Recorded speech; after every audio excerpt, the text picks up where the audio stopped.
government's move towards tougher regulation of the financial services industry comes after years of repeated scandals and meltdowns of the current system.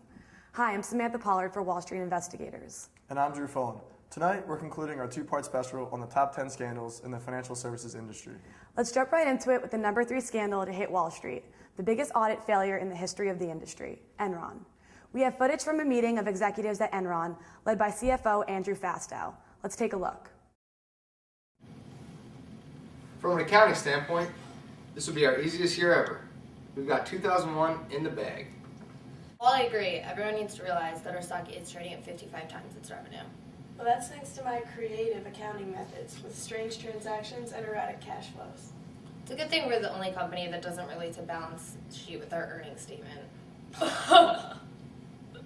We're back now in the studio. Wow, Sam, do you believe that? No, honestly, I need more of an explanation on this one. Now let's pass it off to guest commentators and Wall Street analysts, Mary McCann and Jill Nentwig, to help explain the bankruptcy of Enron that rocked the financial services industry. Those creative accounting techniques that one of the execs spoke of, including accounting loopholes, special purpose entities, and poor financial reporting. Enron hid billions of dollars in debt from failed deals and projects. Mr. Fastow, the CFO we saw in the meeting, misled the board of directors and the company's audit committee. He and others even pressured their accounting firm, Arthur Andersen, to ignore these issues.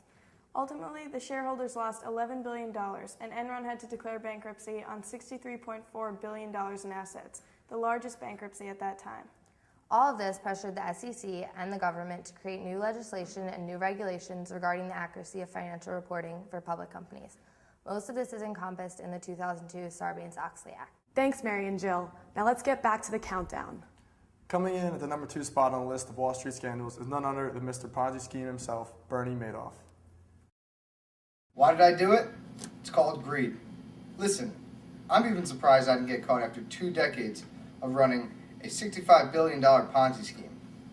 I was giving this guy's money, and this guy that guy's money, and telling them it was their returns on their investment. The SEC botched at least 6 investigations into my firm. I mean, they're idiots if you ask me. All they had to do was look at my stock records, and they could have caught the scam a long time ago. With my reputation on Wall Street as a financial genius, the SEC never even thought to look at my Ponzi scheme. Honestly, I wish they would have caught me years ago. It would have been a lot less stressful on me and my family. Now it's just me behind bars for 150 years.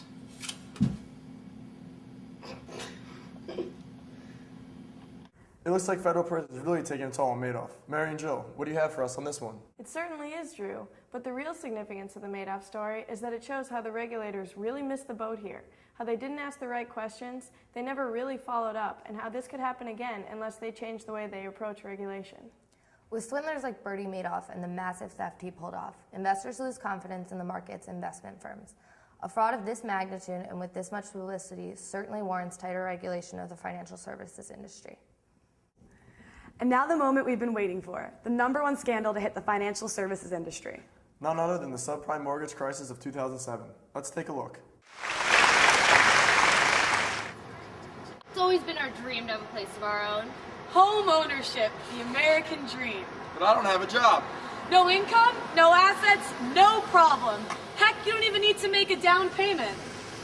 So you'll give us a mortgage? Of course! Interest rates are so low, it's cheap to borrow money right now. And housing prices keep going up. Welcome home, honey. Looking for a new way to make money. I know. Let's pull a bunch of subprime mortgages together and sell them as mortgage-backed securities to investors. With AAA ratings. High five! Mary and Jill, what aren't we seeing in this clip? Great question, Sam. Of course, what you're not seeing is the Fed raising interest rates in 2004 and home ownership peaking around 70%. Needless to say, many of these subprime borrowers couldn't withstand the higher interest rates and began to default on their loans. This is known as the bursting of the real estate bubble. Now keep in mind that financial firms were holding more than $1 trillion in securities backed by these failing mortgages. Major investment banks refused to lend money due to the prevailing fear of the unknown, and credit markets froze up. And then we see financial institutions that were thought to be too big to fail, like when Lehman went under. Consumer confidence reached an all-time low, unemployment reached an all-time high, and the U.S. is only now starting to move out of this recession. Well, that just about wraps it up for us here with the top 10 scandals in the financial service industry. Any last words from our guest commentators? Moving forward, the thing to watch in the financial services industry will be all the regulatory reform that will come with the Dodd-Frank bill, and the way institutions will react to provisions on consumer protection, executive compensation, capital requirements, and transparency requirements. Can government regulation put an end to scandals in the financial services industry altogether? I guess we'll just have to wait and find out. For all of us here at Wall Street Investigators, thanks for tuning in and have a great night.